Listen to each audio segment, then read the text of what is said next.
In the opening days of World War II, well before the United States entered the fray, Nazi Germany was looking to the future. They knew that America would eventually come to Europe's aid, and even if they didn't, Germany was eyeing the US as the next domino that would need to fall in their push for world domination. There was just one pesky problem: the nearly 5,000-mile wide Atlantic Ocean. Not satisfied with waiting until they'd conquered Europe, Nazi engineers set to work designing a weapon capable of striking the United States: the America Bomber.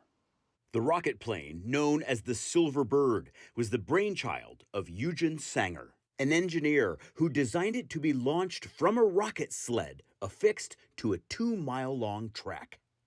A cluster of V-2 rocket engines would accelerate the vehicle to 1,200 miles per hour, at which point it would detach and ignite its own engine, guzzling 90 tons of fuel on its way to the edge of space. At roughly 90 miles high, cruising at Mach 17, it would skip along the stratosphere like a stone bouncing off the surface of a pond, never quite entering orbit. At that height, the Silver Bird would have covered vast distances, faster and higher than anything humans had ever created before.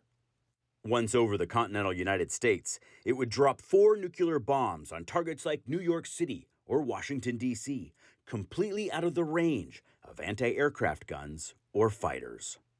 The plane never made it off the drawing board. There were a lot of troublesome technical issues that stalled its production, but once Germany recognized that the Soviet Union was a far more immediate threat than the United States, they shifted their focus. Ironically, the Soviets uncovered the America Bomber project when they began making their push toward Berlin in the war's closing days. After the German surrender, Sanger moved to France, where he worked for the French government and founded a space advocacy organization. While there, Russian dictator Joseph Stalin sent Soviet agents to kidnap him and bring him to the USSR to make the Silver Bird a reality for Russia. Luckily for him, they botched their attempt. America took the Silver Bird idea and ran with it, drafting plans for the X-20 Dyna-Soar, a vehicle designed to be launched into space atop a Titan rocket. But that too was canceled before a functioning prototype could be built. The reason? Money was being diverted to a new agency called NASA and Project Mercury's goal of putting the first man into space.